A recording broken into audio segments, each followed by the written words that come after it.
it. I had a question on when you've got a teacher going to take a leave of absence during maybe the middle of the year. So how does that whole thing transpire? I mean, you have somebody coming in to take their place. Did they work with them for a few days and say, this is kind of what we got going and this, they hand it off smooth? If possible, and then we have long-term subs in each of the buildings designated to each building so that they can step in and overlap a little bit where need be. So a long-term sub, I mean, if they have to take over the class for several months, We does try somebody to, help them with that?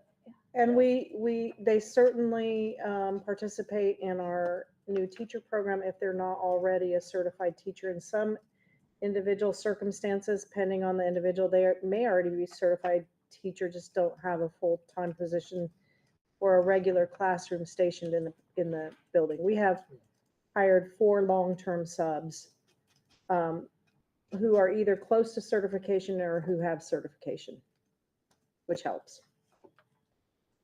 So the kids come out okay, hopefully. Especially when we get our learning targets aligned in each course area, in each grade level area, then they've got a plan right in front of them. So that's one of the many reasons why we want to do that. They're not on their own, but they've got tons of support in the buildings, and then through Kirsten McCracken. Okay. Good question. That's it. Okay, anybody else? If not, all those in favor of adopting tonight's consent agenda, say aye. Aye. Aye. Any opposed, say no. It is adopted. And look at that. See, we're done with page 1, just like that. Took all of 4 minutes. You Get might out be there able in to the get home sunshine. and mow your lawn yet. Yeah, right? Well, If it's not too no, wet. the next one is reports. That'll I take a know. while. So if you Yeah. want to do what you got to do, Hazel, we'll move on to the financial report starring our superintendent, Diana Rayon.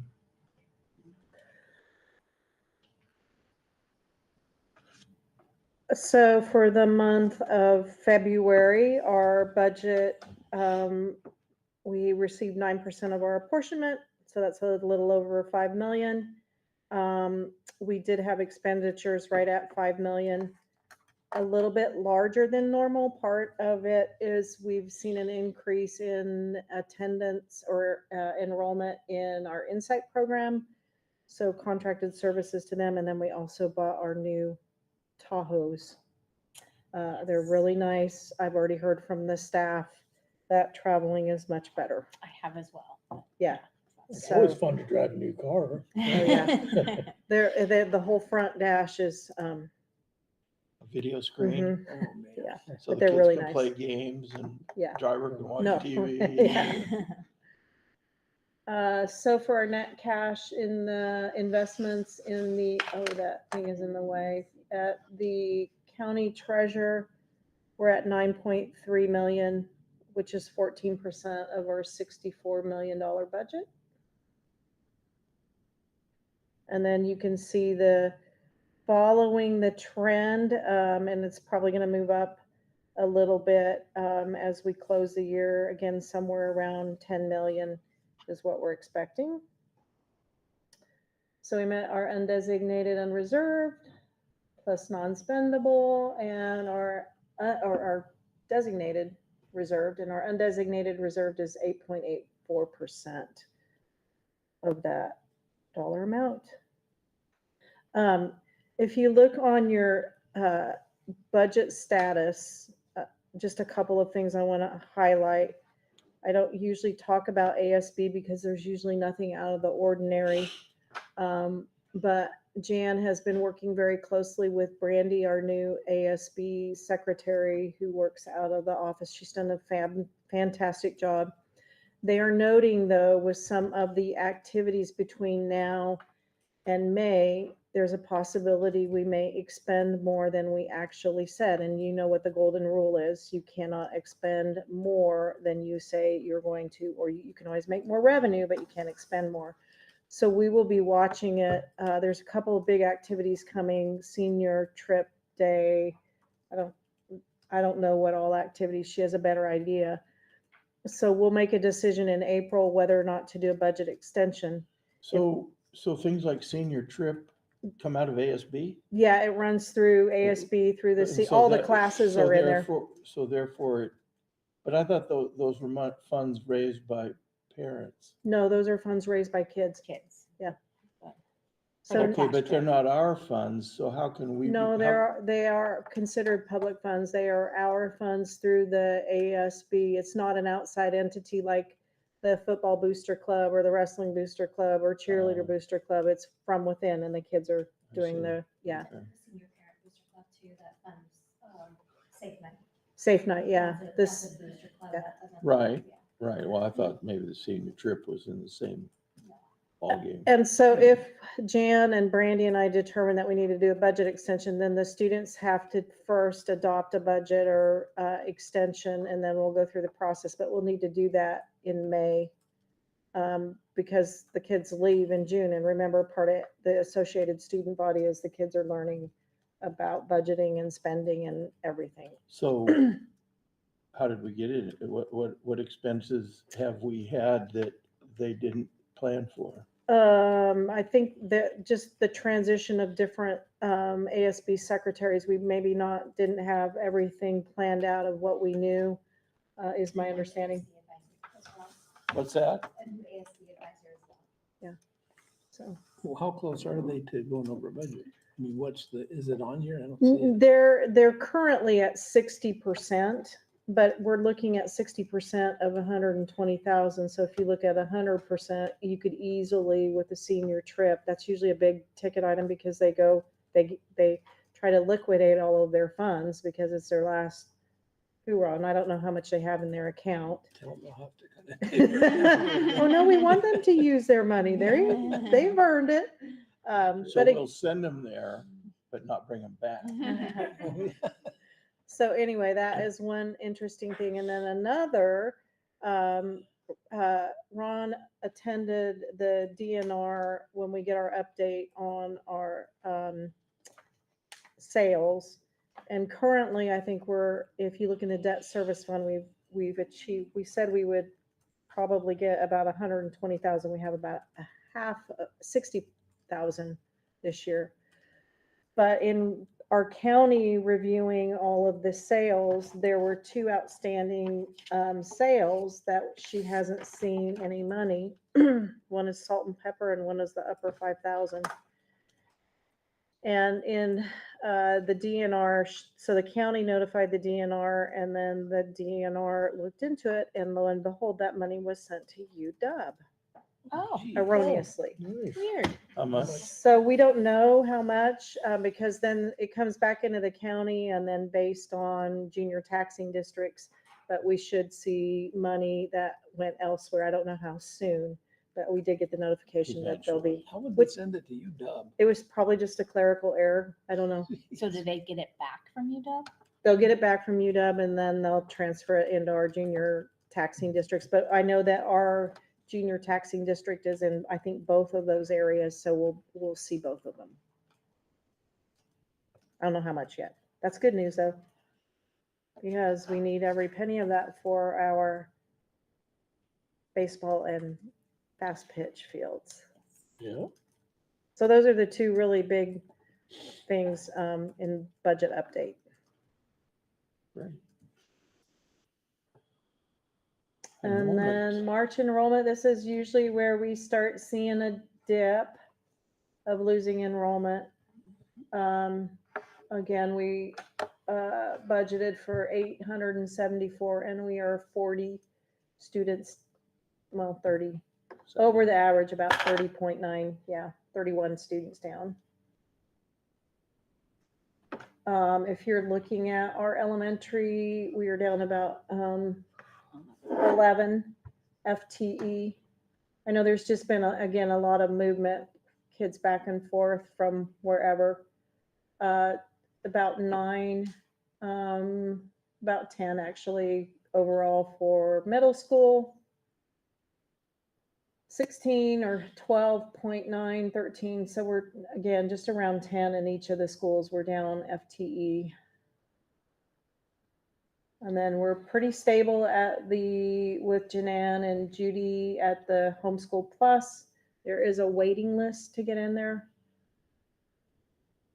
And then we've seen an increase in all grade levels. And Myron's on if he wants to chime in our K-5, our elementary. Yeah, so we continue to see increased enrollment, and we're continuing to add kids. And we have enrollment open through the middle of May. I anticipate the April 1st count to be close to 700 for our elementary. Myron, you say we stop taking new enrollment in May, is that right? Yes, in May, yeah.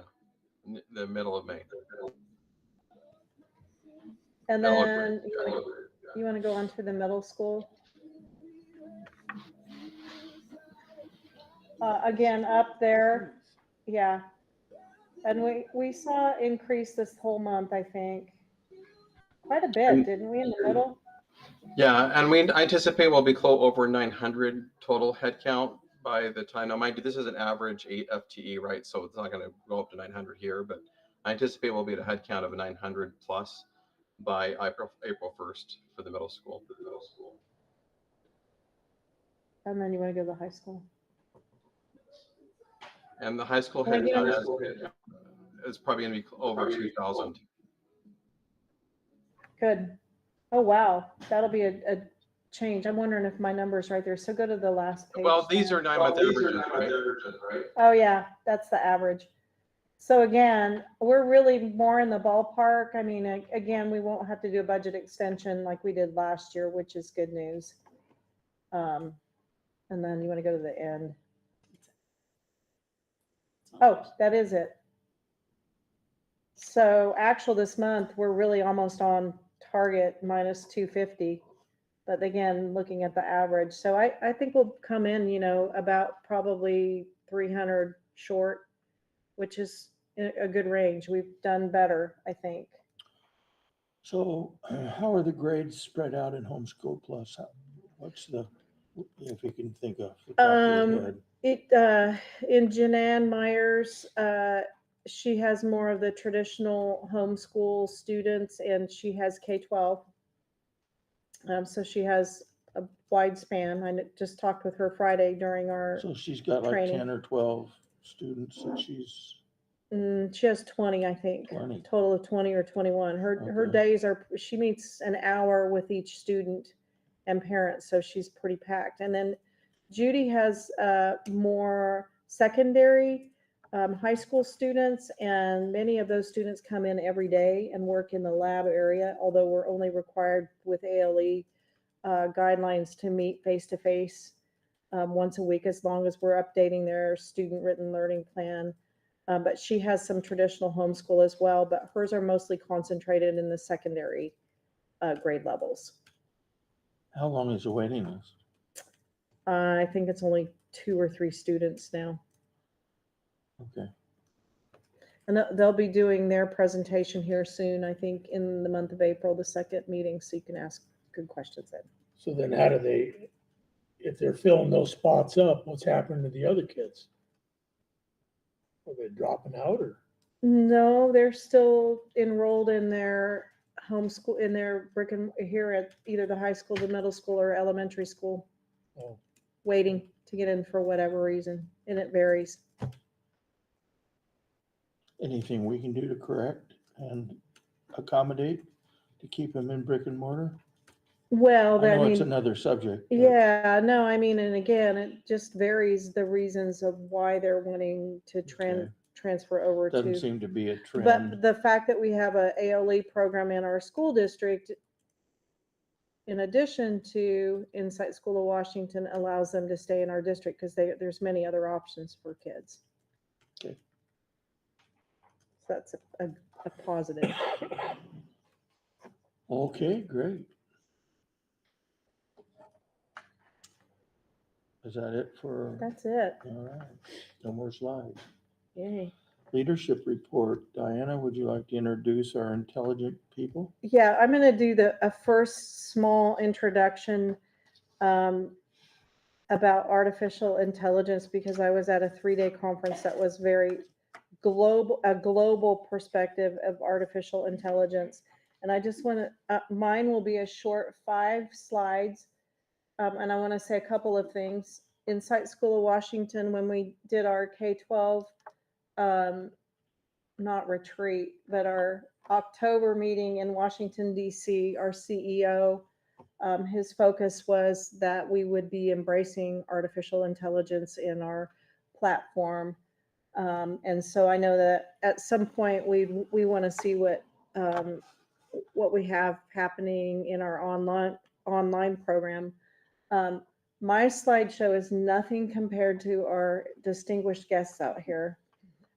We sent them to a 2-day conference during a storm, 3-day conference during a storm. And so I'm going to preface that they have the heart of education. Mine is more, why would we want to, actually we have 4. We have Allison who's on. Thanks for joining us, Allison. We sent 4. So mine is from the perspective of industry, and then kind of where we are globally, and really focusing on strategies of best practices for if we're going to start implementing, which we haven't. So we're going to start doing some work now. You're going to start seeing some work. Go ahead. So some of the big takeaways that I think when we're talking about AI, I loved our first guest speaker that we had. He said, first of all, people are panicking. Some states, their unions are demanding that they negotiate AI, which could potentially be in Washington State, by the way, because people are panicking, thinking that AI is going to take our jobs and replace teaching, and that really is not the truth. He talked about more of the industries thinking that it's going to take jobs away from people in our world of work right now, and that really is not the case. In fact, it's going to enrich our ability to work one-on-one more with humans. Is AI going to replace our students' ability to think and write? No, because there's the human component. It's just a matter of teaching our workforce and our parents and our students how to appropriately use it. But you have to have the human interface before asking the right questions, and then you have to have somebody checking the answers, or you may have what's called a hallucination, which is they get false information and they think they're right and they're actually not right. And then, is our student and staff confidential information going to be exposed? This is really the biggie that our conference focused on, making sure that we have appropriate cybersecurity, we have appropriate policies and procedures, and that we have appropriate training for all of our staff, that if you don't have any of that, then you could potentially expose confidential student data, confidential student information, confidential employee information, and usually that's because of human error. It's not because of the actual AI system. It's because we don't know when we plug a name into ChatGPT that it stays in ChatGPT forever. So, and then will this impact our relationship with our students and parents? If it's implemented the right way, absolutely, because in theory, we should have more time to have human contact. And then the last question was, shouldn't we wait until AI gets more developed until we try it? Go to the next slide. No, because it's on this exponential growth.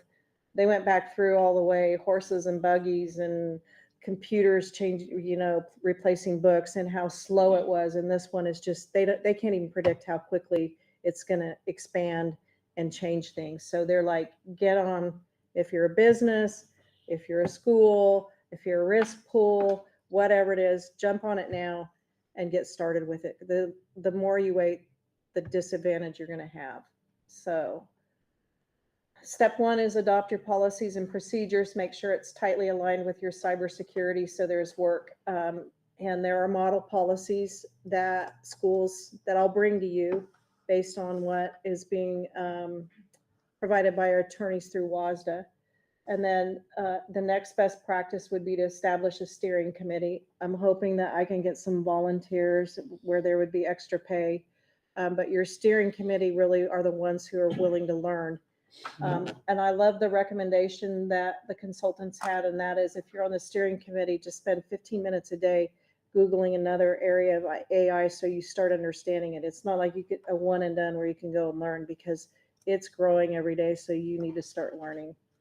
Learn together, train the staff before you implement with students, and then implement with staff and students. You're going to have to also train your students and develop your policies, your practices in your classroom, what you can use AI for and what you can't use AI for. Usually, and they were talking about it in the businesses where they would have a red, you can't ever use it for this. A yellow, you might be able to use it for this with these conditions, and a green, go for it. Trying to see, keep going. So I think they're going to talk about the 3 buckets. It was really interesting because I did not attend where they did, but this one, they really have 3 buckets of AI. One is unstructured. That means there's all this information that's public. And they are now starting to have search engines, for example, where we could go search all of QVSD's school board meetings and define their leadership. And it would literally go through all of your board meeting documents that are public, all of your YouTube, all of this, and then it would spit out how they define our leadership based on our meetings. It would tell you which ones are up to date, probably, which ones aren't. Yeah, or you could, we want to know in QVSD which of their board policies are outdated, and boom, it could spit them out based on what's on our website. And then you could go even deeper. Which one of these are more important based on litigation? Which ones should we do first? And it would spit those out. So it would be able to find its way around our website? Yes. This was Something I very, can't do. very fascinating to me. My understanding is there's a few, and there's a lot of work that has to go up front. You can't just put that in. That's where the human part comes in. You have to be very intentional so it can look for those places. And there are search engines, AI search engines for that. And I don't think they're free. There might be some model ones. These aren't defined very well, but they're getting better. Then there's I would be interested to know what our leadership style is. I would too. Yeah. Once I figure out, I'm going to go back to the engine he was talking about and see if we can figure that out. And then there's more structured data that is only in QVSD. It might be teacher grade books, but it's and then there's the secured one, which is confidential.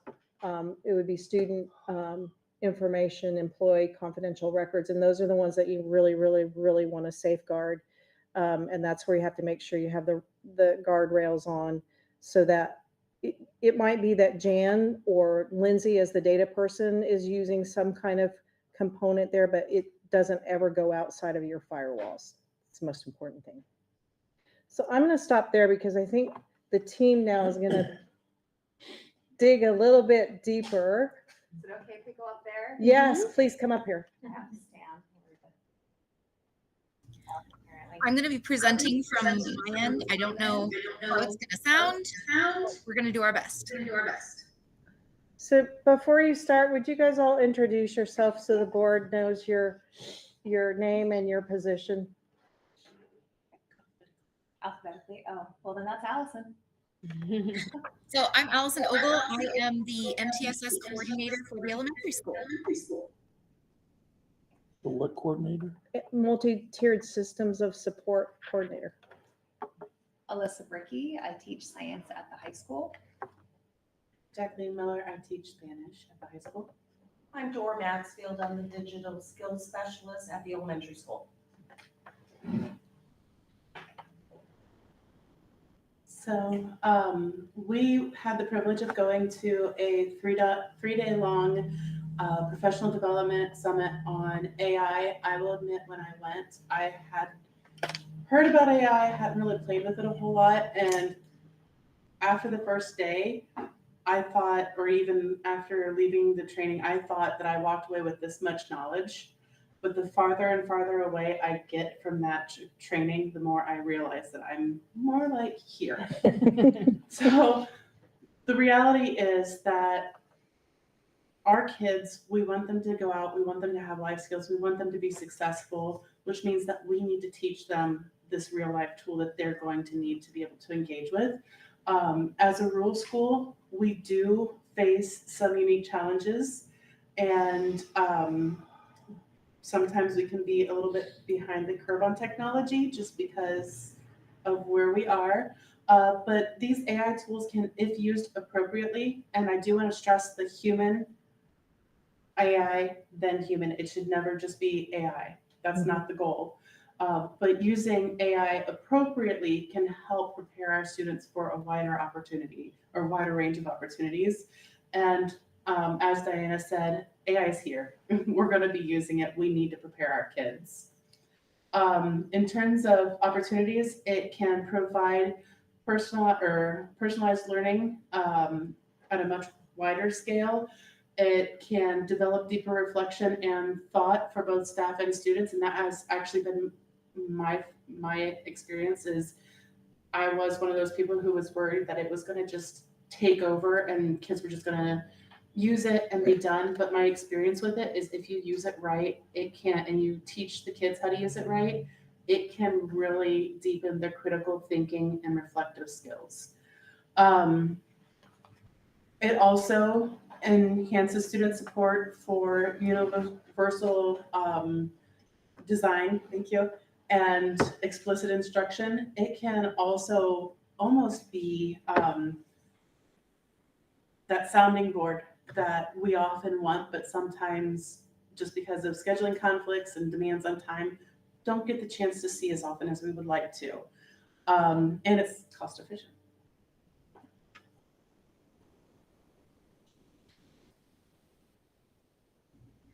All right, so like Diana was saying, there are levels of within AI. So there are, and these labels of Sandbox Lifeguard are from the Peninsula School District, which they were prevalently presenting at the AI Summit. So Sandbox AIs are public tools for general use. These are not tools where you want to put in any student data. These are things like basic ChatGPT, anything that doesn't have a login, no paywalls, anything like that. This is just as a thought tool, as a general non-sensitive data using tool. Then we get into our lifeguard AIs that are education specific platforms like Magic School, Colleague AI, different tools like that. They have enhanced data protection and they're a little bit safer. They have more protections in place for data and restrictions on how data can and cannot be used by the AI model itself and by the company. These are things like I said, Magic School Colleague AI. There are certain barriers like a login and other pieces that you have to come across those barriers before you can engage with the tool. Then there's Vault AI. Vault AI is one of the highest security levels for AI. It's used for sensitive data. There's controlled access to it. So like Diana was saying, Lindsay would be possibly the one person that has the key to that and using it for like student records, management, things of that nature. It's generally housed within one singular place's system. Additionally, there is a fourth level that Peninsula School District shared called Pocket AI. Pocket AI is less developed at this point, but it is basically an offline AI model that you can use to, as a thought tool, use it for records management. Because there is no online component to it, it stays all within district. We own the data, we own the model, we own everything in it, basically. And then some priority areas that we, as coming out of this training, we identified are staff development, student safety, and resource management. So we want to make sure that our staff have the basic AI literacy training to be able to engage with these tools safely and effectively. We've already had some training with cybersecurity awareness. IT has pushed out the know before training that I believe all staff have been required to do. And having tool specific trainings would be ideal in forwarding our use of AI, both as staff and with our students. For our students and their safety, we want to make sure that our students are receiving instruction on digital citizenship and media literacy. We also want to make sure that their data is protected, and we want to make sure that there are safe AI usage guidelines for our students so that we have a process in place for all the inevitable things that could happen. Resource management wise, there are cost-effective AI solutions. We would want to evaluate what infrastructure do we already have that we can use, what infrastructure do we need to add, and then ensuring that we have an implementation timeline to have everything done in a timely manner to best assist our staff and our students.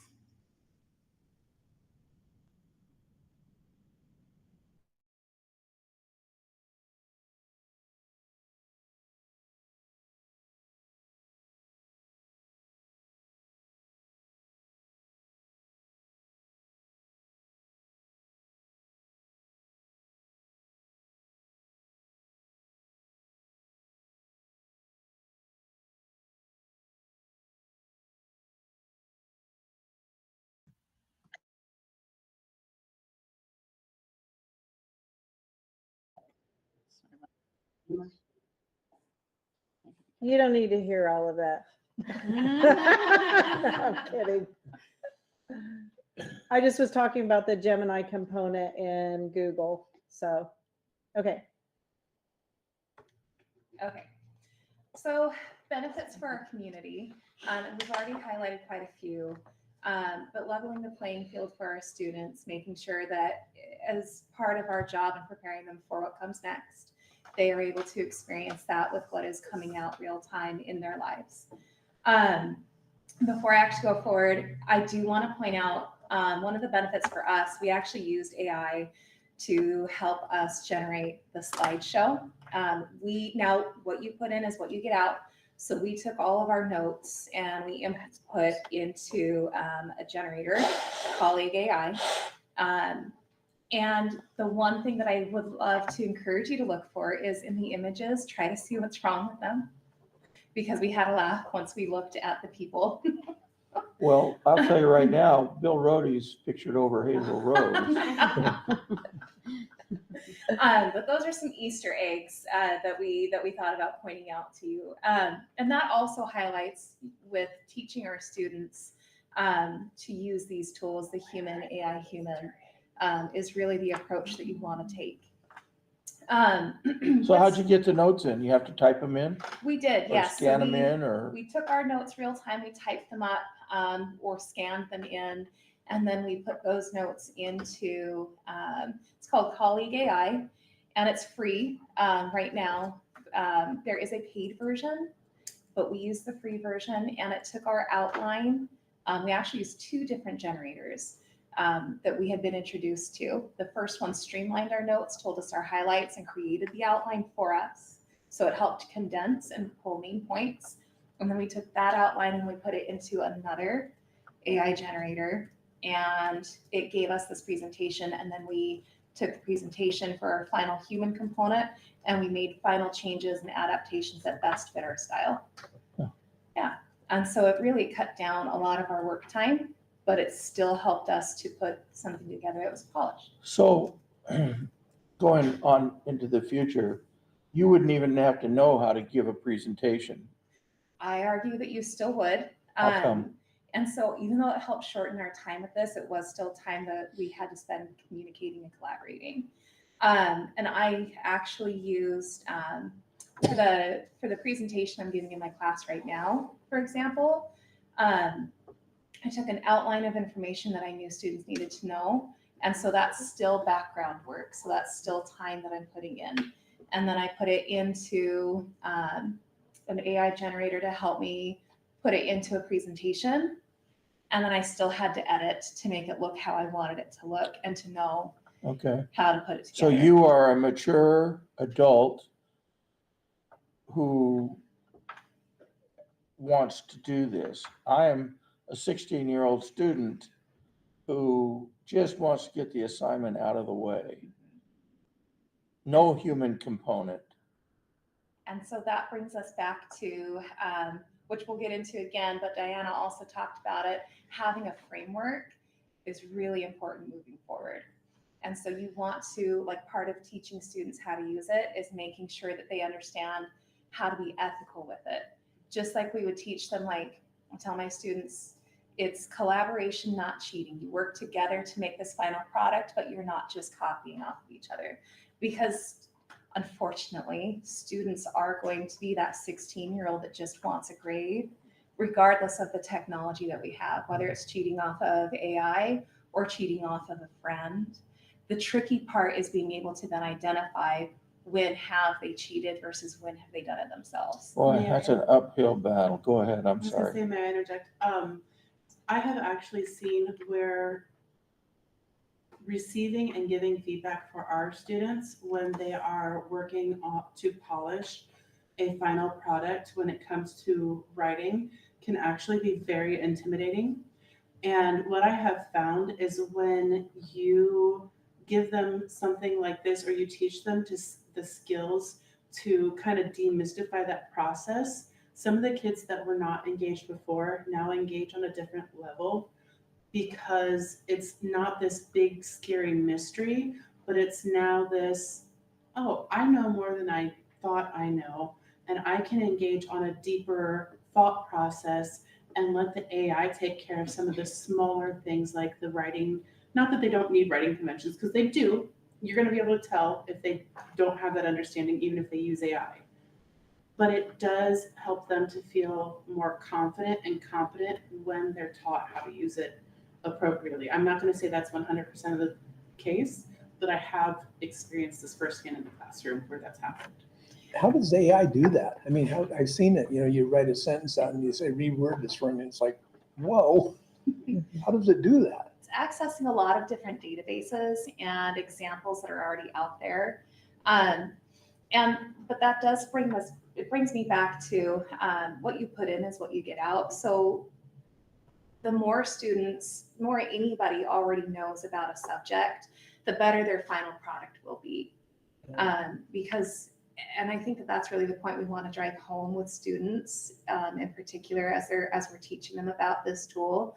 It's if you don't already know the subject, and I have had this talk with my students, if you don't already know the content, the material that I'm asking you to write about, I can clearly tell that that's the case, even if you're giving me this really polished look. The sentence structure is great, but your content is wrong. And so great grammatics, but I teach science, I'm marking you down on your content. So that is one way. And I think that's really important to have as a conversation. And we'll get into the next steps in the next slide. I do just want to highlight real quick, Amazing. for student learning, it can be really powerful. They can use it as a study buddy. They can input a question and ask if their answer is correct. They can use it for tutoring if they don't have that availability in their time frame. They can use it to generate ideas. I actually had students show that to me in October before going to this conference of, oh, can I put this in ChatGPT? I'm not understanding what it's asking. And then they had 10 ideas that they could then work off of to start their research project. And so there's really good use for it. And it really can empower them, especially if we have, like I have students with amazing ideas, but sometimes they need a push to get started. And they don't always want to hear from me. And so this is a neutral party. And that's what they needed this year. And so that was really important for me to actually see with this, because I was very much against teaching it for a very long time. So that was good. That was amazing. Well, speaking of power, will the Chromebooks handle this? I mean, Do we have the infrastructure to enable these Mhm. Chromebooks and computers to go to all the places in a timely manner to find all this information? Yep. Okay.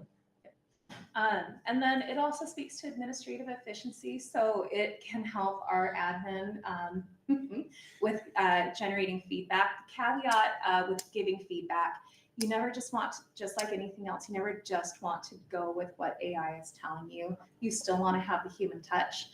AI is going to be very black and white. It's rules driven. So it's this or it's that. There's really no in between. Whereas humans we can read between the lines.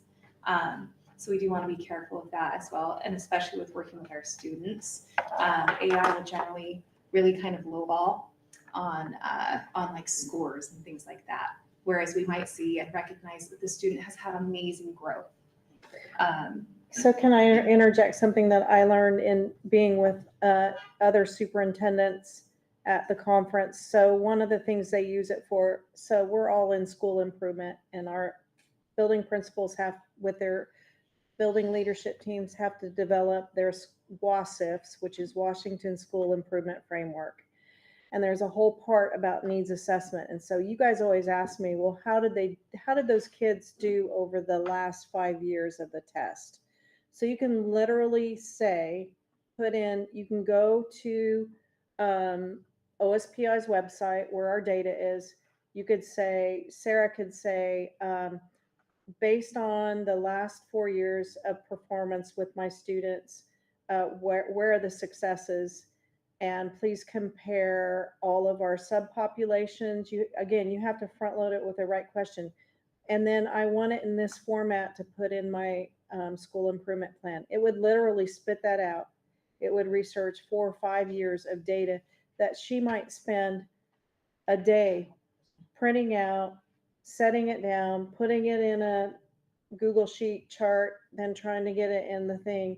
When that's freed up her time to be able to work with teaching staff or with parents who are struggling with their kids in school, where instead of her being trying to organize all this stuff, it takes Chat GPT or one of the AI engines 5 minutes to do it.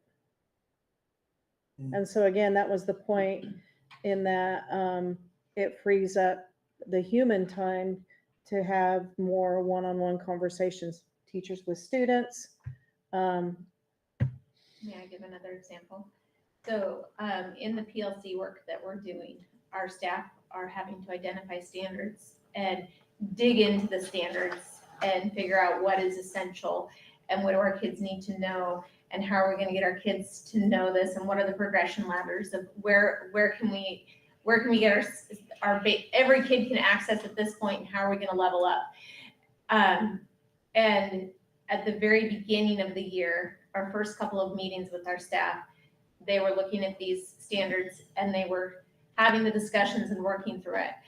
And they were able to maybe get one of the criteria done in that time frame because it's a labor heavy process.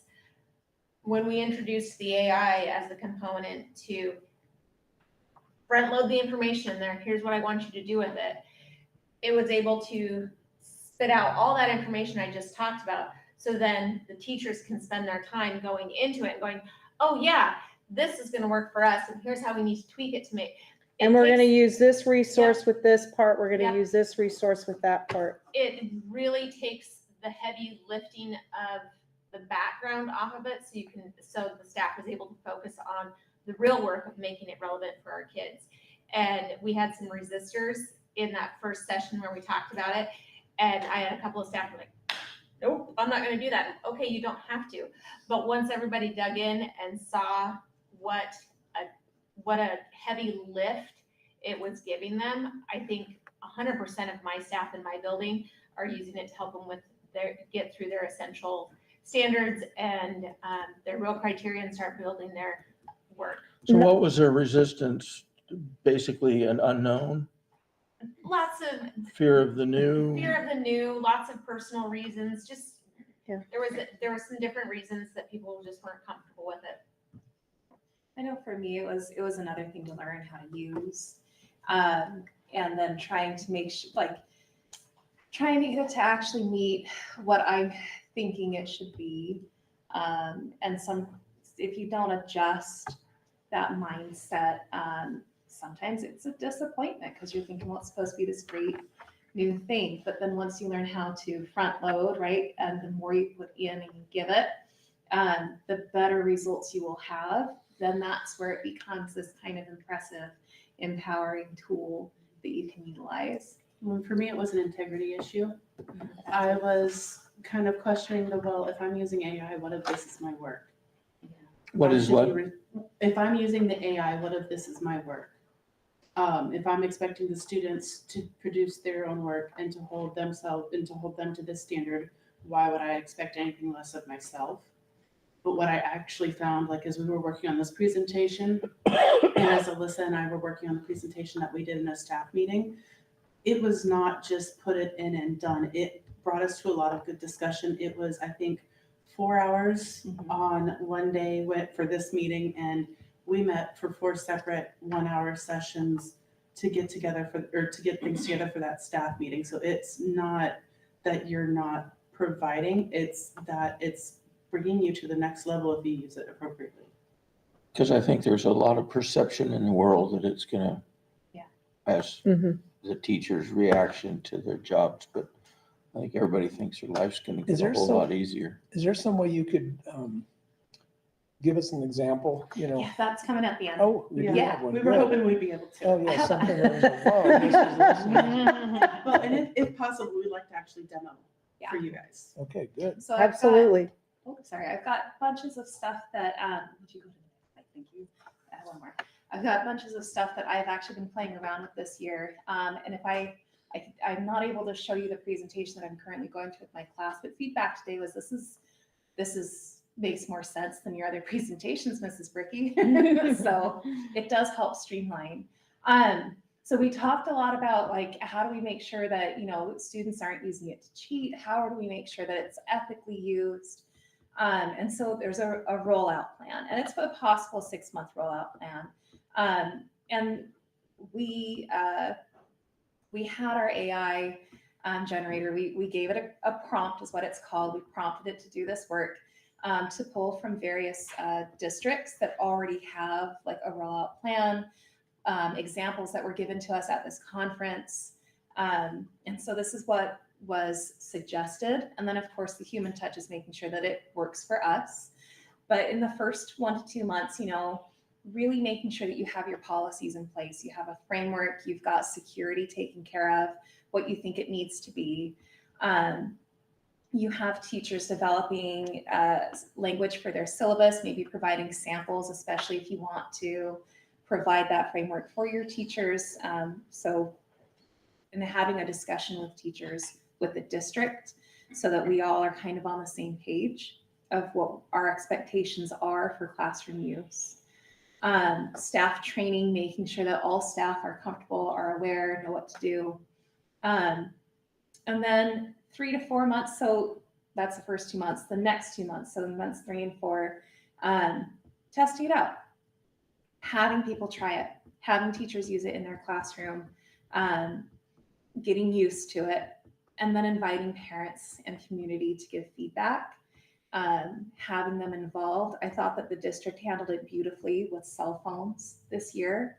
I thought that was amazing, having parents come in, give feedback, speaking with them, wanting to know what they wanted.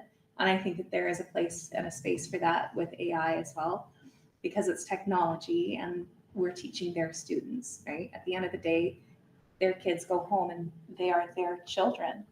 And I know as a parent, right, I want my voice heard. And so I know our parents want their voices heard. Just suggestion, sorry, you guys will make the right call. And then 5 to 6 months, evaluating, adjusting, it's a continuous cycle. So Diana mentioned, right, this thing is growing exponentially. There is absolutely no reason to think that this is one and done. This is something that we should plan to come back to continuously as it continues to update. In our presentation, they said whoever your pilot committee is, and I can't remember exactly what he called it. It was a pretty good term though, but your foundational committee, they should be learning 15 minutes a day. That's how quickly stuff is changing. Like just Google a new part that you don't understand or you don't know. Like I had no idea about the unstructured data that something could pull up from every file, every video, every movie, I mean, it's just mind boggling. So you want information from all the schools in the country? How do you, I mean, do you have to name all the schools? You have or to you just put their I mean, what websites kind of? in. I think Do you have to Okay, put you their have to give them a websites place in. to Yeah. go. They just Yeah. aren't gonna, Mhm. Yeah. because that takes 10 minutes instead of 5.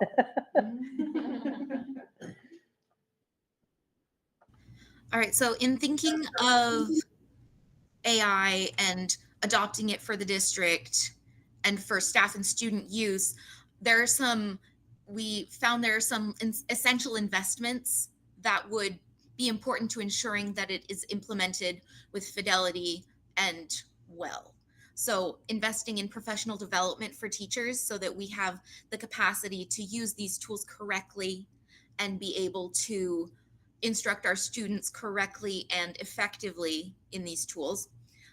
Basic AI tool subscriptions, further subscriptions in ChatGPT, Magic School. Those are some tools that other districts are using to support their AI learning and AI use in schools.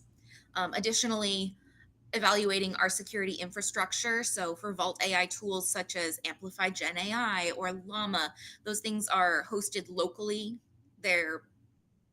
So that would be on IT's end, but it can be a cost-effective tool. Additionally, with Pocket AI as being a cost-effective tool. The goal would be to have reduced administrative overhead, efficient resource allocation, and being able to share our resources with our neighboring districts and have our things shared with them.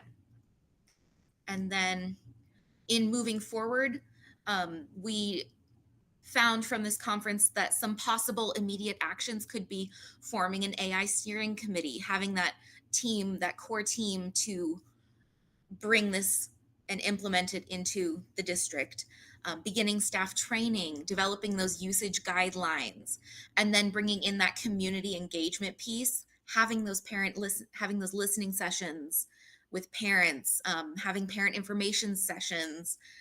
Dora has been doing amazing work with finding different digital citizenship pieces to use across the K-12 curriculum and be able to present that to our students in class as a part of what we're doing as an elementary school, middle school, high school, and then also having regular progress updates with the community about how we're doing all of these things. So this is just a list of some things that I have made since going to this conference that I have been using in my classroom. And they've been generated with the idea that I need to be in alignment with standards. So I can put in a standard and current topics and our grade level. I could put in reading levels or like levels that I think my students are at. And I could ask, okay, help me build a lesson or help me build an activity that fits with this standard. And so hopefully if we click on a link, like it'll just pull up a document or show us. But these are just some things. So the resource management simulation, I was missing a component of having students actually work with a simulator in my classroom to look at what could happen with different resource management techniques. And it's a very simple one, but the tool brought back NetLogo, which is a site I had no idea existed. That is a simple tool for simulating what happens if you change this component of resources. And it's wolf and sheep. So then it also built in, okay, now you need to apply that to like a real world application. There's a lot more that I was able to do. We did a biomass plant tour with Mr. Henderson. He was so kind enough to open that up for us. And I was able to build a really quick, simple worksheet within 10 minutes. That one was really fast. It had everything that I wanted it to have for that day. And it took off an hour of my time, essentially, where I would have needed to format and come up with all of the questions that I wanted to have that ready to go. So that was nice.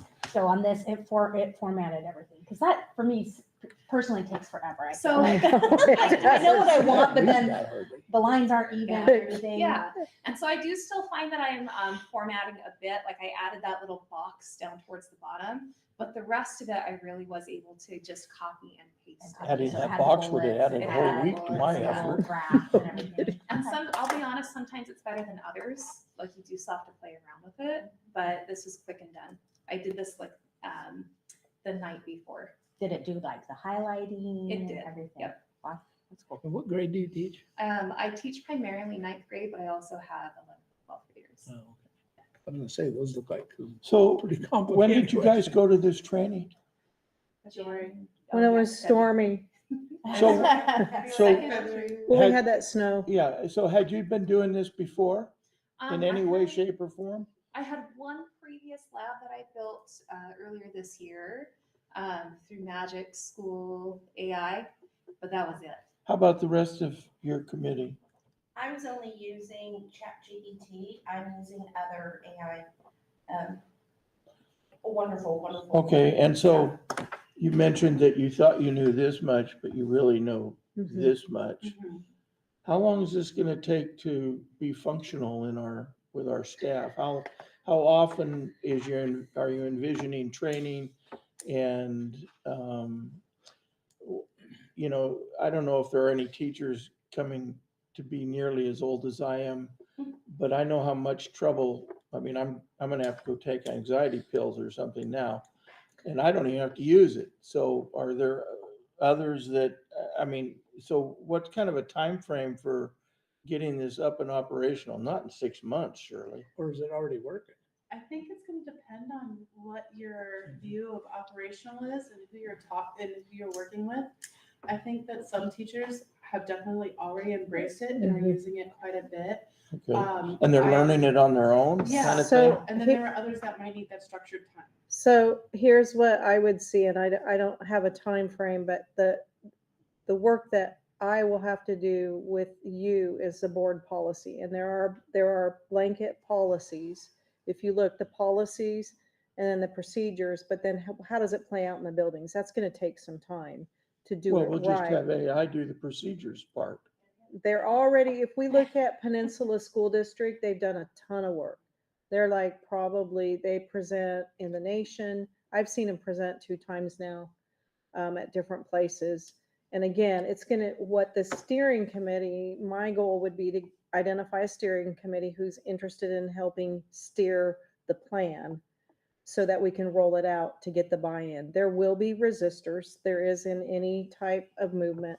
Like in some other school districts in Port Angeles or Port Townsend, they just put it in and said everybody's going to use it, and they got blowback. We want to do a plan that is supportive of a variety of learners. Are I'm we gonna- gung ho. I'm going to sit on the fence and see if they make me use it, and then I'm never going to use it. Are we That's gonna make just- people use it? That's one of Or the is that million something we're dollar. gonna leave to people's? That's one of Preference. Honestly and truthfully, I'm on the older side of the generation compared to my team. I was terrified of it. A lot of resistance that I had. Slowly but surely started letting myself get into the AI world. But we already have all the images in our head. We grew up with Terminator, and we see the ending of the world because that's the movies that were back in the 80s, back in the 70s. It's removing that fear first, and it was pretty easy for me when I went to training because I was just like, oh, okay, and I dove right on in. It's not the enemy. It's actually a very friendly tool, and we just need Well, they to often- introduce that to the people who are Yeah, a little yeah. resistant. Well, I guess my main question was, what are we looking at in terms of kind of getting it functional? We'll get a plan together, and And that's how my soon is that? part of what we'll start working on is what I call year level board policy, which again, Peninsula School District already has all of those that are vetted. Will Through they share the- that with us? Oh yeah, they're sharing it everywhere. Oh, that's And it's vetted through WASDA attorneys too. Where I went to the risk management, I was expecting to hear, don't do this, don't do that. At that level of exposure, we're exposed because we're not doing anything. And that's the biggest takeaway, that we've got to get a plan and start moving, and then start slowly bringing people along, because it will just take off. And then making sure again that our IT cybersecurity systems are there for what we use. And I don't feel like we're at risk there, because our pool makes us do certain cybersecurity things. We may need to up it. But again, the element of human error with anything, whether it's AI, just using your email, is the greatest error that you could have. So that's why the training is important. So why did we send these four wonderful people? Did they were volunteer? willing. They were willing to go. Did you put out a notice, I got this happening? Alice. So you all are interested, obviously. Yeah. And so do you want to be, I mean, we have the makings of a steering committee. Do we just need to formalize it? Yeah, kind of thing? we'll Do they wanna do it? formalize one, and I mean, it would be good to get an IT person, have instructional para, certificated staff and administrator, so that you're hitting all of your areas. Believe So it or no- not, you already use AI, Siri, all this stuff. I mean, it was mind-boggling when he put the list up there of how long we've been using it and what we've been using it for. It's already been here. We just haven't paid that much attention to it. So then like the maintenance crew, are they using it? Bill could use it, if we had an app, where he could walk around and say, put all of these, tasks in the system and tell me the order that they should go about, how much time it would take to do them. I mean, everybody could actually be using it in some fashion. You guys just need to practice, play around with Yeah. it.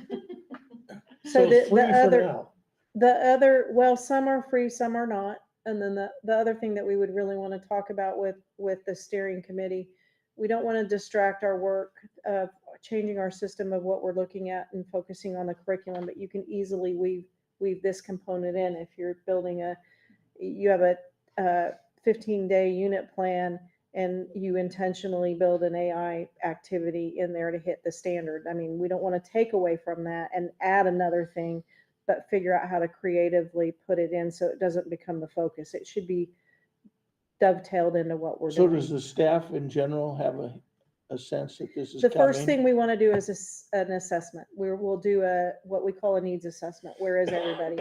And they have all kinds of examples. I got all kinds of examples, so that we're not spending time in an area that is useless. Sure, but I mean, what's the sense that everybody knows this is coming?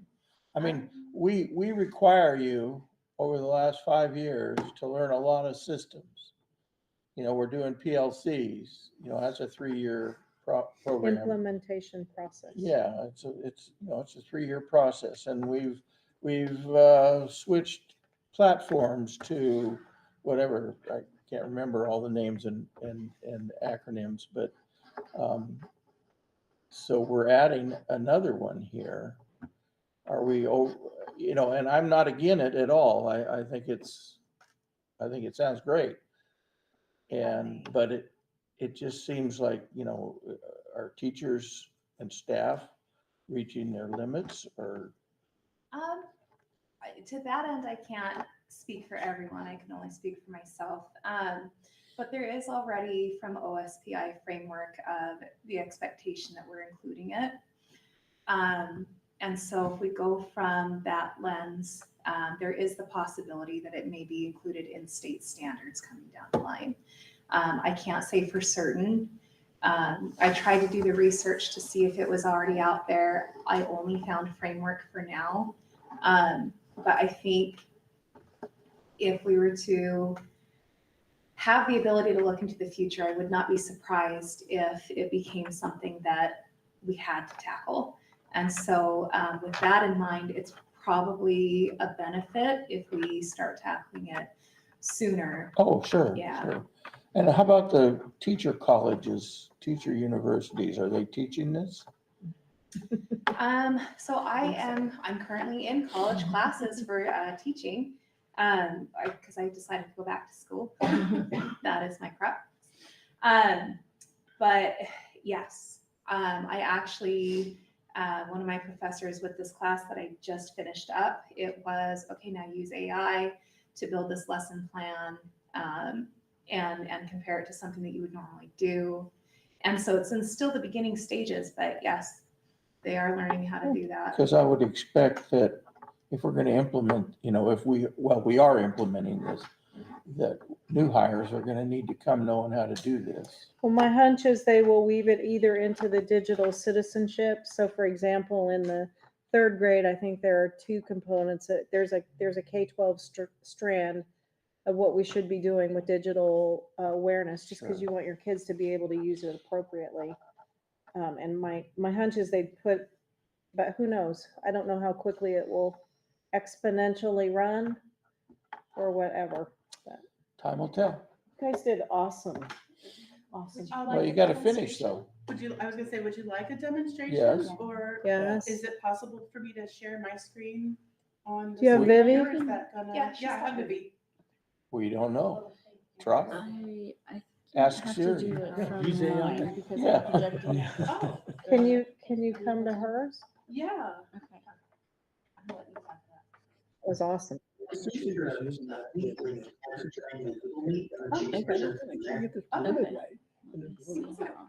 So I suppose while we're waiting for that demonstration, these are some quotes that we pulled from the students that were presenting at the conference. And what they had to say I thought was really powerful. The biggest takeaway that I got from them was, teachers, we have to be able to do this.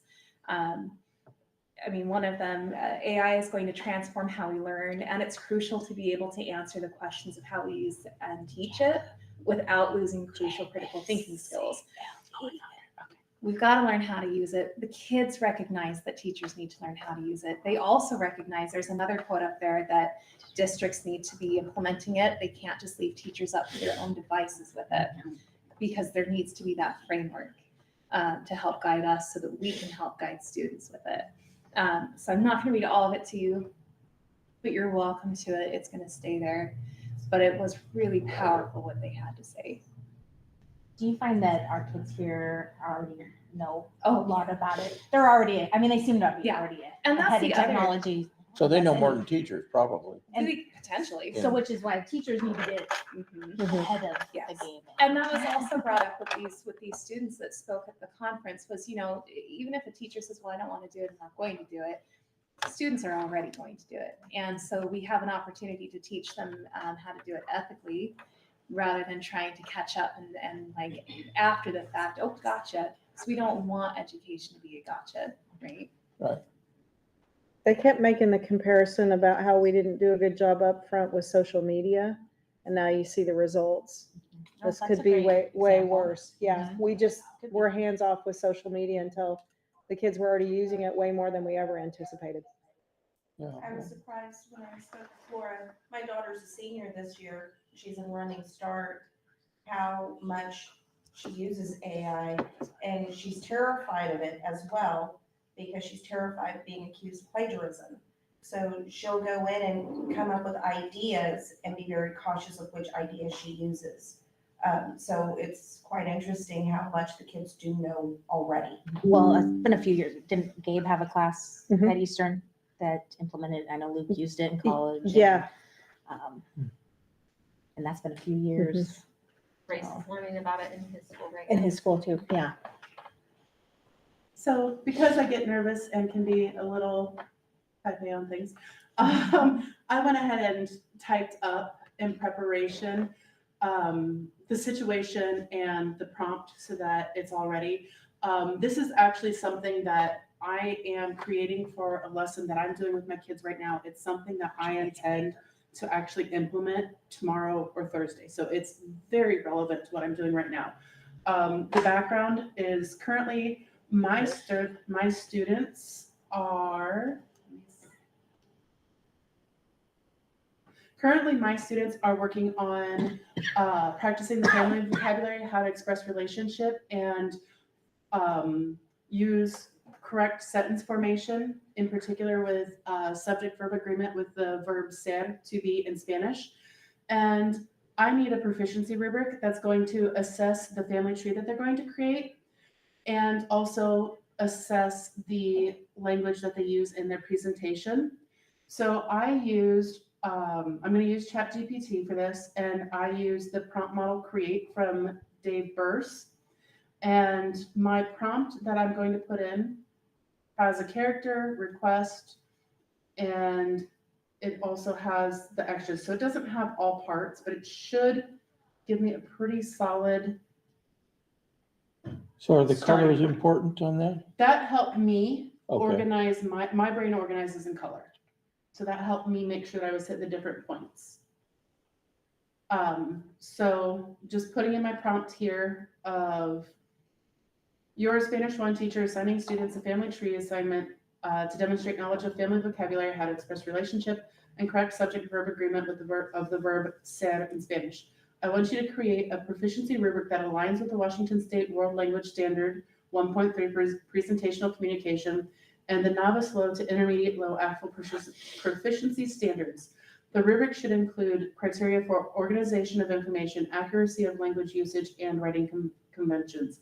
Ask for feedback on the rubric and wait for my response before answering. So I've told it basically what I want it to make. And I've told it before you do anything, once you do the first draft, before you do anything else, check in with me. So I'm going to go ahead and push enter, and it's going to take seconds. Or at least it should take seconds. So if I scroll down, Oh, wow. So Cool. it has the proficiency standards in terms of below expectations, approaching expectations, meets expectations, and it has the criteria of organization of information, accuracy of language usage, and writing convention, spelling, and grammar. I look through this and I see, okay, yes, I like this, but I want to change it so that it adds a feedback section that breaks down the final score into proficiency levels with a brief description of current abilities and areas of improvement to give kids just a little bit more detailed idea of what it means to be at expectation or to be exceeding expectation. And it's in Korean. So then I add here where it says ask anything, and I'm going to put that feedback, and it will recreate the rubric again. And this just saved you hours. Hours. And so then what I have here is not only do I give them a score based off of using the rubric, but now it puts it into language that is going to help them understand that if I'm at the novice mid-level, I've got a good understanding of family vocabulary and the verb ser. There might be some errors, but you know what? I need to just focus on improving my consistency in subject-verb agreement and making sure that I'm when I'm expressing relationship. So it tells them what they did well and gives them a bonus. Well, now, because I'm also working with the kids on how to read a rubric, I'm going to say create a rubric that has a table for each criteria. And it's going to do it again. And this time,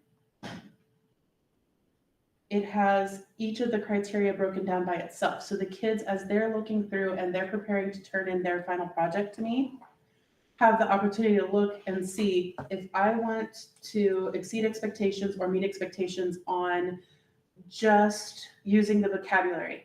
What do I need to do? If I'm looking just at spelling and grammar, what do I need to do? And so it breaks it down to them, and it still has the final score. Well, it's great that it has this novice low to novice high. Those are the proficiency guidelines set forth by the American Council on Teaching Foreign Language Education. But that doesn't really align to the part that it has before about below expectation. So I'm going to add in there that I want this final part to include both the actual proficiency levels and the below expectation approaching all the way up to proficiency in the feedback. take me 2 days to think of the question. So it truly is human, AI, human. You can't do this and leave the human part out and have it be effective. So now when I look at this, it's going to explain exceeds expectations. That is the novice high to intermediate low level. Below expectations, you're still at the novice low. And then if I want to take it a step farther, I can say put rubric in student friendly language. Wow. And it's gonna break it down again. And what's really cool, if it does the same thing that it did earlier, now do you see how it has the I can statements and the I use? My writing has no mistakes. Yeah. Mhm. It's got some visuals to help them to understand what approaching below expectations, all that means. And now it says, you show strong skills, try adding. So it's a little bit more human in the interaction. And what I will do with this, I'm not going to leave it here. I did this with a peel paragraph for a culture assignment that I gave them. And I'll take this rubric and I'll put it into a format like this. And I'll show still all the guidelines for the different proficiency levels, but I'm going to put it into a checklist so that as the kids are checking themselves, I'm breaking it down even a step farther and they can check it off and they know exactly what they're looking at. And if they're confused on anything, they have the language to ask me very clearly, Miss Miller, can you check this out? I'm confused on this. So can you take their work and plug it in and have the AI do the assessment? Yes. Yes, I struggle with that part because I feel I want to be able to, one, look at a student from where they were and where they're going or where they've come to. I also want to have the ability to read through and see what individual feedback can I give specific to this student beyond what the rubric is giving them. And I want to see kind of if I were to group my students into levels of additional support, which students do I want to put into? I feel it helps me know my students better. Sure, but couldn't you do that Could. with, I mean, if you had that information, you could still take that Mhm. and dig down into it a little bit for Yeah. each student. I And mean, that's where the highly individual- proficient, maybe not so much, but Mhm. the novice level, yeah, for sure, kind of thing. And that's where the individual part comes in, because for me as a person, I want to spend that time with the kids' work. I want to know their voice and I want to be able to be intentional and be able to defend why I'm doing what I'm doing. I always like to have a why behind what I'm doing. And I'm not willing to relinquish that control to the AI, maybe with more time, but I'm not there. But it would certainly be a tool, an additional tool for you Oh, yeah. because then you don't have to go through it and do what this thing can do in a half a second, Mhm. but you could still go, oh, well, this is, and then you can get Yeah. into those, When okay. I had, But I just wondered if you could do it. You when I had could. staff do that, felt comfortable after they finished their student growth goals. I had them download their student growth goals, download the rubric for the self framework, attach them and say, provide me feedback on my growth goals before submitting them to me so that they could modify them to meet exemplars to know what they're looking at. Mhm. So that would be a reverse way to do it. As a student, you could type it in there and see where am I missing so that my teacher can help support me, or I can meet my expectation a little bit more. So just flipping it, but not all my staff were there yet when I introduced that, and that was back in December. And the student growth goals are a part of their evaluation. Yeah. So Brenda had, I think all 3 building principals are somehow integrating that AI with the evaluation process because it's so time consuming just to get all the data in the system. It's not that they don't know what the teacher's doing, but getting it in the system that the state wants is very cumbersome. And it'll be decades before the state starts using AI. I don't know. I think they're Even with using it. the Because Sheriff's Association, State budgets are Bry's always already given decades training on it. behind. Sorry. Well, cool. I That's can pretty see, amazing. I mean, that would have took you hours That's to really do bright. that. Yeah. And I can see where you just, so it's Okay. a time. Okay, I was Well, gonna do and it. Going back to the human component too, it's not like, I know I went through it kind of fast, but like I said, I did this before, so I had an idea of what No, it's that gonna was great. generate. But without a clear understanding on a personal level of what the actual proficiency levels are, what I should expect for different class bands and what the state standards are, it could just give me stuff. Yeah. But it still requires my personal knowledge to be able to ensure that what it's So providing. garbage in, garbage out kind of Yeah. thing, yeah. So when I was in training, I was with the technology director of Seattle. And we created a whole scope and sequence of digital citizenship. From there, I took K4 and had it create lesson plans. So it spit everything out for the whole entire year, but it was literally the whole entire year because I wrote my prompt incorrectly. Then I had it break it down to 180 days. It spit out a whole different set of lesson plans. Notice there were some things in there and I said, okay, break it down into 30-minute lessons. And it spit everything else out for us. So like my whole entire year next year is already prepared. Now all I gotta do is go in and make it my own. I don't have to think of anything, it's already there. I just have to make it nice and pretty and turn it into Mary Poppins. That's pretty cool. Turn it into Mary Poppins? I teach the littles, you gotta be Mary Poppins with the littles. I thought we hired somebody named Mary Poppins. Well, excellent. And I don't want to give you the impression that I'm not all for this. I am. But I'm somebody who likes to see instant results. I don't like to be a beginner. So I want y'all to get right on it. Anyway, let's give him a big hand. That was awesome. It was awesome. That might be one of the best presentations of somebody who's gone to training that I've heard in a while.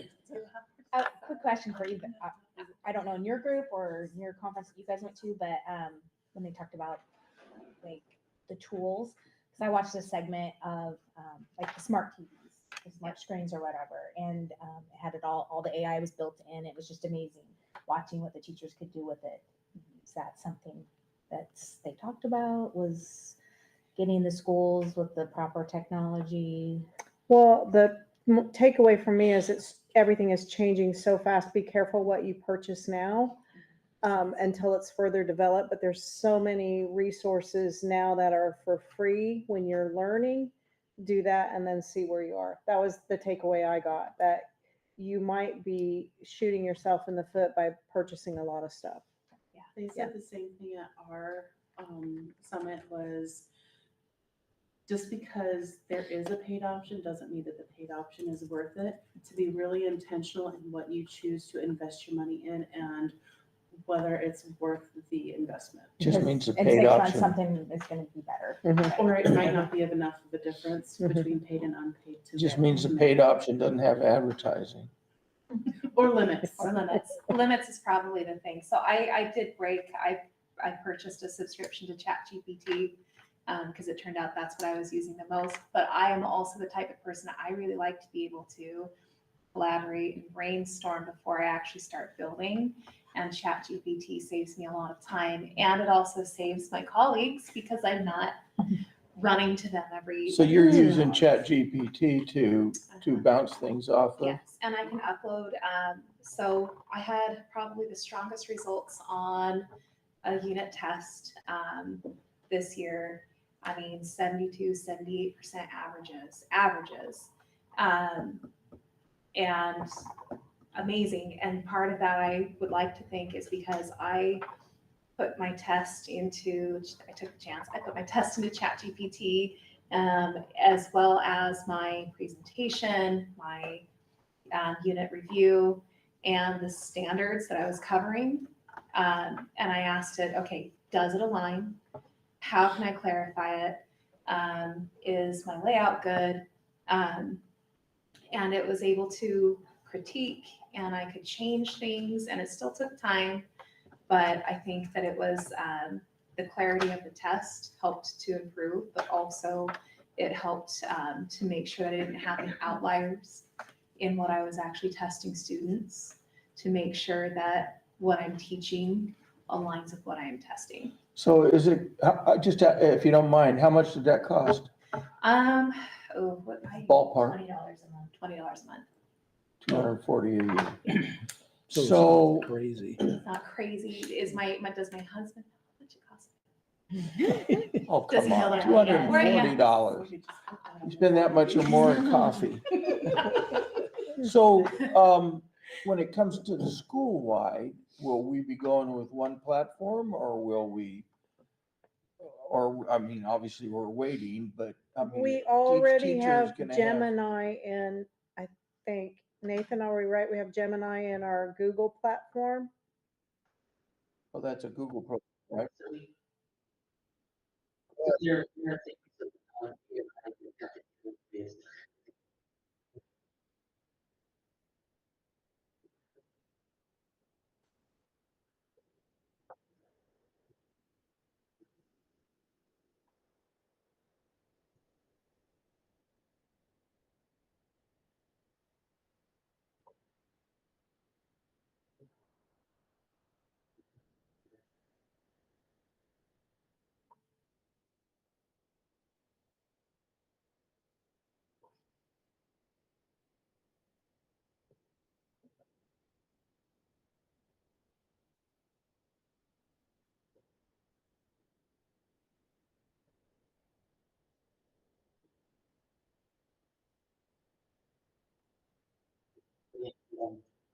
Pretty cool. And you guys work on with probably the direction that you're allowed to go with. Yeah. Because it's, you gotta make sure that you're not risking data. You don't have people just taking skyward and trying to shove it into some random AI like Facebook. Yeah, so.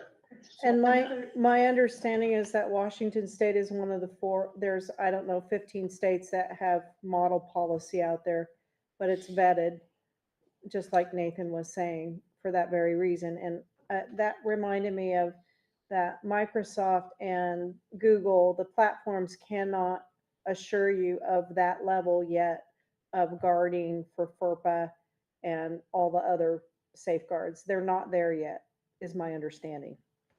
Another consideration also is registers. The way that AI is going to learn the way that you communicate just as much as it's going to find the information for you. While I firmly believe in treating my students like young adults, because that's what they are, I'm also not going to talk to them about things in the same verbiage or on the same level that I'm going to talk to a colleague about. So they actually encourage having different AI that you use, whether you're doing something for colleague to colleague, teacher to student, student to student, just so that you can have those different registers in consideration. For further example, my AI will no longer do as much unless I say please and thank you. Unless it does what? Unless I say please and thank you. I taught it manners. No, it's teaching you manners. That's okay, well, thanks you guys. We really appreciate it. That was awesome. So when will we have a policy, do you think? I'm gonna start looking into those and bringing those to you and then get our steering committee and we'll put out kind of a draft plan of how we want to roll. But we got to start. So what do we gotta learn? Everything about it? You You'll should be right there. download ChatGPT. So how does this work with Myron? Does Insights do anything like this? Myron? GPD. Oh, I'm so glad you asked. So we actually, when they brought up AI grading, we actually have, and I shared this with you guys last year, we actually have a tool that allows our teachers to load a rubric and it will give a preliminary grade on any assignments within our platform. So we're already doing that. And then a lot of our teachers utilize it, like your teachers have already shared, to write lesson plans or to kind of write rubrics or kind of redo things. I know I've used it personally when I'm messaging families or messaging staff or creating presentations to kind of get me a thought, kind of get my thoughts started. I think that's the important part is, I like your presenters mentioned, it doesn't necessarily replicate your work. It's kind of like a calculator, right? Just because you can do the math on a calculator doesn't mean you have to know more than just what the calculator does, right? You have to be able to explain what's happening. And so I think it's a very, very important part of education, and to pretend it's not going to be there is probably falsehood, right? We have to kind of adapt with it. I'm old enough to remember when there was no internet. So, you know.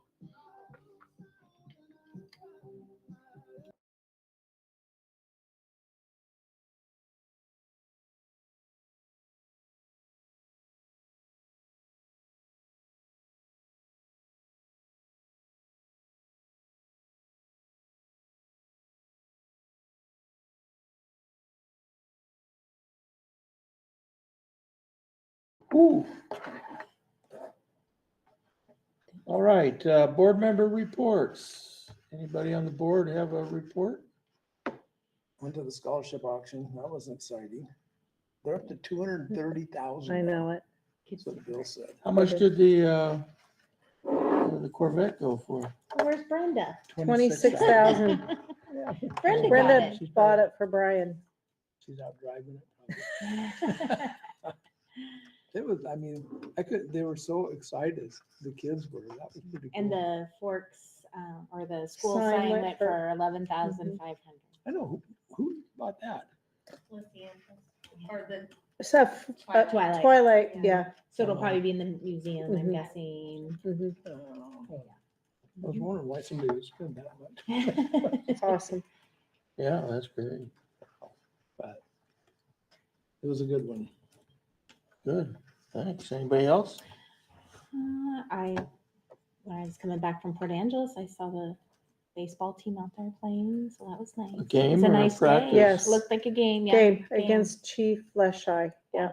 So Yeah, got one better, good day of 'cause weather. Tomorrow's supposed to Oh, yeah. be nasty again. Is there some way you could have the scholarship committee come in and talk to us about what they do with that money and how it? Mhm. Wouldn't that be kind of interesting? Mhm. I mean, because all we know is, oh, we made $230,000 and I don't know. I mean, Well, they Well- could let us know how many of our kids tap into it. I mean, that would be interesting to see. yeah. It won't be Yeah. long and they'll have enough money, full ride scholarships to state schools or something. There should be a pretty hefty account, isn't there? Is it all After given out 61 every year? years. I don't know. I know they have it in investments. I talked to Bill Brogger about it once and how it all started. Started with another foundation. There was leftover money. I mean, he went back to the history. He's got the history of everything. There's no way they could tap into all of the principal. I'm assuming they've got it invested I pretty believe so. solidly, yeah. I Plus, think they're a Bill's- 301c or 301c status, and so then there are things that you can and cannot do with your principal of money. So I'm assuming they've got it pretty covered. I can't believe other schools don't do that. Well, they can't figure out how to do it. I guess not. I mean, Yeah. wow. This was figured out. When a pie goes 60 for years ago. $500, they can't figure out that part of it. Yeah. Well, it started the year I graduated. I don't remember it. It wasn't nothing like that. Yeah. I Yeah, mean, well, like, it's grown Mhm. for yeah, it sure. was like Yeah. a couple $1,000 or something. But we could get Bill or any of the committee members to come and talk about it. Yeah. Be a good idea. Wes, David Hearn would probably come in. and Yeah, talk yeah. to them. Joe Marie. And Jim and Sherry. Okay, anybody else? All right. How about you, Myron? What do you got for us, or Sheila? Well, I think the big news is the Senate bill for remote testing hit the House floor today. So hopefully we'll get some finalization on that bill. That was super exciting. That was really exciting news from as we've been monitoring that bill. I don't know if you're trying. I think I'm muted. You're muted there, Diana. Yeah, they appropriated money for it. It's I got the budget, I think, from the Senate today. It's in both the Senate and the House budget. Yeah, So that was that's exciting. exciting for all of us, right? I mean, we've been pushing this for a couple of years, so that's fantastic. The other one, 5772 with the LEA funding, that one we're still concerned about. So we're watching closely on that. What's that one? That's where for school districts that have more than 30% of their population in ALE, where they decrease the LEA funding. Oh, Yeah. And that could have a negative impact. So we're watching that one real closely. We're doing lots to support our lobbyists and team efforts out there to help defeat that. But that one I'm really concerned about. More positive news, we have confirmed, we have 2 students so far confirmed that are going to go to Florida. So we're excited about that. We're getting those travel arrangements set up very soon. And we met with Diana to, one of the students actually lives in Port Angeles, so they're going to come out to a board meeting in the end of May. And I'll probably come up and join them as well to kind of present what the experience, and I think it's really exciting. That's great. Great. Okay, thank you. Nothing else? It's good stuff. Okay, new business, enrollment projections for 25-26 school year. Yeah, you wanna pop it up?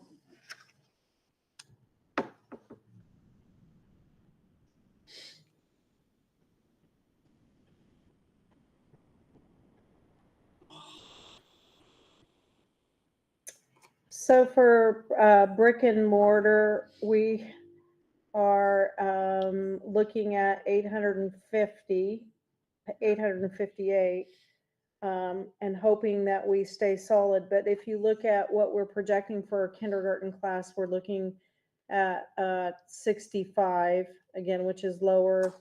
We like it when our classes are at 80. And if you look at most of them, they're hovering around 60 in brick and mortar. In Insight, we're going to tweak the numbers again once they start. Myron, have you guys started taking for next year already? When do you open that up? So enrollment's already open. We just due to a system change, we cannot. We're not approving yet for next year. We just are collecting applications, and then we've also opened a re-registration as well for our returning kids. And so we should have data very soon on those things. So we will be approving for next year, middle of April, for the new kids and for returning kids.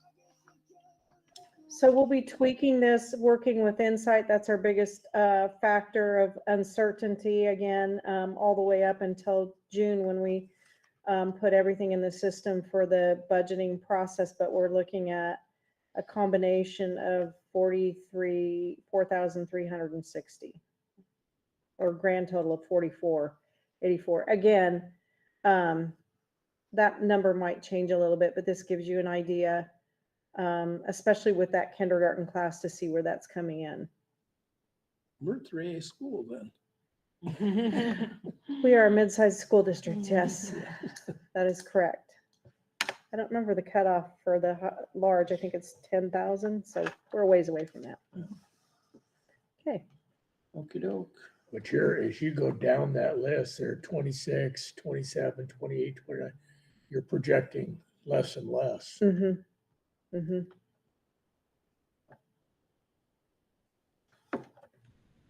Old business then. Revision of a Forks Middle School Yearbook Club. We need a motion for that revision. I'll make a motion to the revision of the Forks Middle School Yearbook Club. I'll second that. Okay. Any questions or comments about it? Not hearing any. All those in favor of revising the Forks Middle School Yearbook Club, say aye. Aye. Aye. Any opposed, say no. It is revised. Revision of the Forks High School Native Leadership Committee needs a motion. By the way, the starred areas are the areas that are modified. And there's one highlighted on one of them.